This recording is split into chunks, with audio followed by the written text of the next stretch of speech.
반갑습니다, 여러분. 지난 시간에는 인생을 어떻게 사는 게 최선인가에 대해서 알아봤는데요. 그것에 대한 답이 행복이라고 말씀드렸잖아요. 오늘은 그 행복이 무엇인지에 대해서 자세히 한번 알아보도록 하겠습니다. 먼저 행복이 무엇인지 국어사전을 검색해보면 첫 번째, 복된 좋은 운수. 두 번째, 생활에서 충분한 만족과 기쁨을 느껴 흐뭇함이라고 정의를 하고 있거든요. 이 정의가 약간 좀 애매모호하고 추상적이어서 제가 그 정의를 한번 구체적으로 한번 생각해서 내려봤어요. 행복이란 긍정적인 감정이 지속적인 상태를 말하거든요. 여기서 말하는 긍정적인 감정이란 뭐냐면 우리가 직감적으로 알고 있는 웃고, 그 다음에 기쁘고, 사랑받는 느낌, 그 다음에 편안함, 만족, 그 다음에 아무 생각 없이 감정이 좀 중립적인 있는 상태까지 저는 포함해서 생각을 하거든요. 행복과 관련해가지고 이 불행이라는 단어도 좀 저희가 알 필요가 있거든요. 왜냐하면 이 행복에 도달하기 위해서는 먼저 저희가 전제 조건이 하나가 있어요. 그 바로 불행하지 않아야 된다는 전제 조건이 있거든요. 그래서 불행이 그렇다면 뭐냐면 부정적인 감정이 지속적인 상태를 불행이라고 저는 생각하고 있거든요.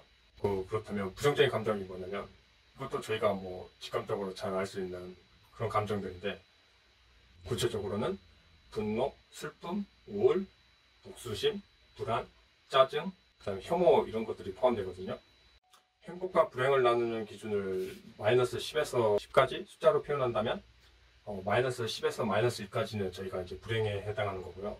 0에서 10까지는 이제 행복에 포함된다고 저는 생각을 하거든요. 그래서 이게 이분법적으로 행복의 반대는 안 행복, 불행의 반대는 안 불행인 그게 아니라 행복의 반대는 명확하게 불행, 불행의 반대는 명확하게 행복, 이렇게 저는 생각하고 있거든요. 이분법적으로 이렇게 생각하는 이유는 인간이 한 번 순간 찰나에 느낄 수 있는 감정은 한 번에 한 가지뿐이니까 이렇게 이분법적으로 나는 거거든요.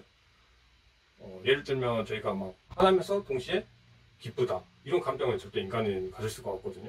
동시에 이런 두 가지 감정을 한꺼번에 순간에 느낄 수는 없는 거니까 행복에 대한 반대가 확실하게 이분법적으로 불행임 이렇게 정의를 내렸거든요. 앞서 말했다시피 행복이란 긍정적인 감정이 지속적인 상태이고 불행은 부정적인 감정이 지속적인 상태라고 제가 말했잖아요. 그러니까 긍정적인 감정이든 부정적인 감정이든 먼저 그 감정, 자신 현재 느끼고 있는 감정이 지금 무엇인지 정확하게 알 필요가 있거든요.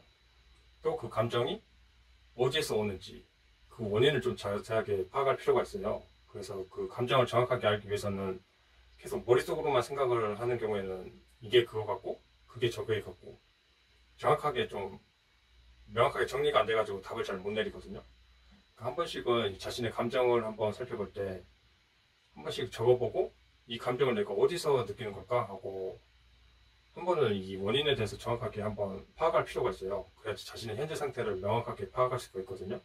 그래야지만 만약 문제가 발생했을 경우에는 그 원인에 대해서 이제 명확하게 알고 있으면 저희가 어떻게 행동해야 될지 이제 행동으로 나아갈 수 있는 거잖아요.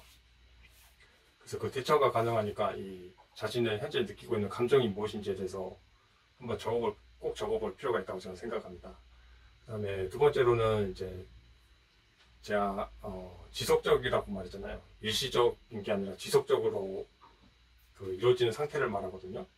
지속적인 게 왜 중요한 거냐면 누구도 이제 부모님한테 혼나거나 아니면 직장 상사한테 꾸지람 듣거나 아니면 인간관계에서 갈등은 이제 필연적으로 이제 있는 거잖아요. 그래서 그 일시적인 것만으로 자신이 불행하다, 행복하다 이렇게 판단하는 게 아니라 지속적으로 그런 감정들이 어떻게 느끼고 있는지 그걸 정확하게 파악할 필요가 있거든요.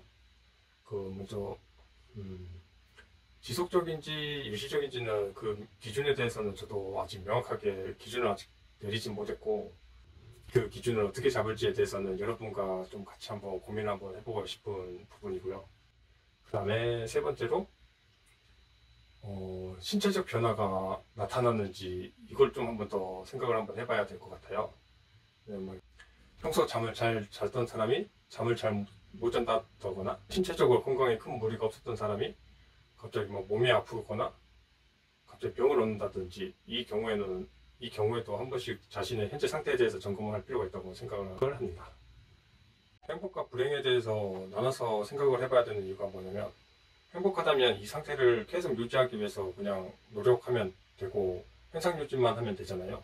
불행한 경우에는 이제 자신의 상태를 한번 파악을 해보고 구체적으로 가정 내 불화로 인해 가출을 할 수도 있는 거고, 결혼 생활에서 불행한 경우엔 이혼을 결정할지 여부, 아니면 또 직장 내에서 퇴사를 할지 여부, 또 인간관계에서 갈등이 심해가지고 서로 상호간에 욕설도 할 수 있는 거고, 또 한번 봐버릴 수도 있는 거고, 또 아니면 행동의 변화를 넘길 수도 있는 거잖아요. 또 이제 자신이 이제 생각을 잘못 가지고 있는 경우에는 생각에 대해 변화를 줄 수 있는 계기가 되는 거거든요. 그래서 자신의 현재 상태를 파악해보는 게 중요한 것 같고요. 그럼 여기까지 저희가 인생을 어떻게 사는 게 최선인가에 대한 답을 행복하게 사는 것이라고 답을 내렸었고, 그 다음에 그 행복이 무엇인지에 대해서 한번 알아봤고, 그 다음에 그 행복과 유사한 개념으로 불행이 무엇인지에 대해서 한번 알아봤잖아요. 그 다음에 이제 하나 또 궁금증이 또 이제 생기잖아요. 그 다음에 행복해지기 위해서는 어떻게 해야 되는가? 행복하게 살기 위해서는 어떻게 해야 되는가? 이게 이제 궁금하잖아요. 행복에 어떻게 도달해야 하는지 이 부분이 정말 어려운 부분인 것 같아요. 그걸 안다고 해도 사람마다 이제 각자의 생각과 습관이 있기 때문에 이게 머리로 안다고 해서 전부가 아니고, 이제 그 사람이 경험하고 행동하고 느끼고 변화, 이걸 동반해야 하기 때문에 이 부분이 좀 어려운 부분인 것 같아요. 저도 마찬가지고 여러분도 마찬가지지만 갑자기 변하려고 한다면 이게 사람 쉽게 변하는 게 아니잖아요. 평소 가지고 있던 습관이나 행동 패턴들이 계속 몸에 배어있기 때문에 이게 한 번에 딱 이렇게 바로 이렇게 불행했던 사람이 바로 행복해질 수 없고, 행복했던 사람이 갑자기 불행해지기는 좀 쉽지 않거든요. 불행했던 사람이 행복에 도달하기 위해서 어떻게 해야 되는지 그 방향성에 대해서 제가 한번 생각을 한번 해봤거든요. 그 방향성에 대해서는 먼저 결론부터 말씀드리면 과거에 대한 용서가 일단 필요하고, 현재는 만족과 감사함을, 그다음에 이제 또 미래에는 이제 희망을 좀 품을 수 있도록 그 방향을 설정을 해야 되거든요. 이 부분에 대해서는 구체적으로 자세히 한번 살펴볼 건데, 이 구체적인 사항에 대해서는 다음 시간에 한번 알아보도록 하겠습니다. 시청해주셔서 감사합니다.